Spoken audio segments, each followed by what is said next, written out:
السلام عليكم ورحمة الله وبركاته. هنعمل مع بعض النهاردة شوربة لسان العصفور. حاجة كده طعمة جدا ولذيذة وبطريقة سهلة وبسيطة.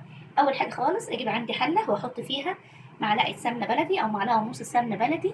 طبعا هي ما تحلاش ويبقى طعمها حلو إلا بالسمنة البلدي، بس انت أي حاجة متوفرة عندك أو أي مادة دهنية متوفرة حطيها عندك عادي، مفيش أي مشاكل. بقى حطيتها على النار، شغلت النار أهون. أول لما تبدأ تسخن معايا هنزل بكوباية كبيرة لسان عصفور، النوع اللي انت بتستخدميه او بتفضليه او بتحبيه. وبعدين هوريكم وهنقلب مع بعض، وعند درجة معينة كده هقول لكم هنعمل ايه. ننزل بقى هنا بكوباية لسان عصفور،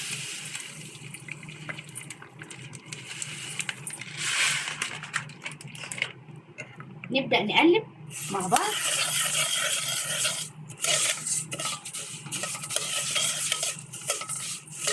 لما تحمريه خالص ويوصل لدرجة معينة هوريها لك، هي دي الدرجة اللي انا محتاجاها. ما تحمريش اكتر من كده عشان ما تغمقش معاكي. ايه بقى عندي المكون السحري بقى اللي هيخليها بقى حاجه كده واو. عندي بقى معلقه صلصه او معلقتين عصير طماطم، هتنزلي بيهم. طبعا انا طفيت النار. هتنزلي بيهم على الايه على اللي هي اللسان اللي انت حمرتيه. طبعا انا طافيه النار زي ما انتم شايفين كده اهو. عندي بس لما قلبت خلاص بقى هشغل النار اهو. اشتغلت عندي النار اهو، شايفين. وبعدين بعد كده بقى هنزل بكمية الشوربة اللي عندي او كمية المرقة، زي ما اخواتنا في الخليج بيقولوا مرقة. هننزل بقى بكمية الشوربة او المرقة اللي موجودة عندي قد ايه؟ حوالي 3 كوبايات مرقة، عايز قد ما تاخد معايا الحلة اللي انا بعمل فيها، وهوريكم دلوقتي. هنا بقى المرحلة دي هنزل بقى عندي هنا بالشوربة.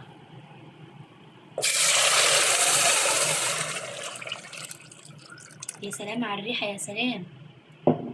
هي هنا خدت عندي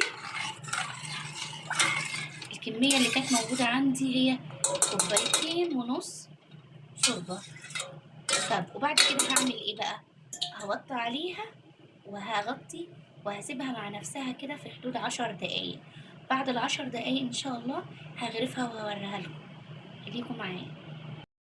ده كده بقى الشكل النهائي لشوربة اللسان العصفور اللذيذة. شايفين عاملة ازاي؟ شايفين اللسان مستوي وجميل ازاي؟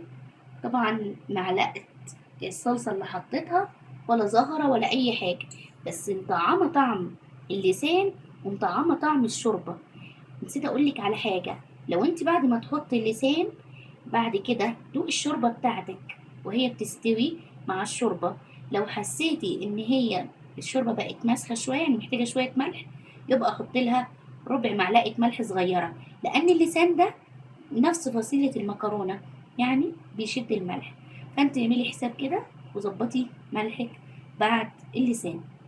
طبعا ما تنسوش الاشتراك في القناة، شير ولايك. اشوفكم المرة الجاية في فيديو جديد، والسلام عليكم ورحمة الله وبركاته.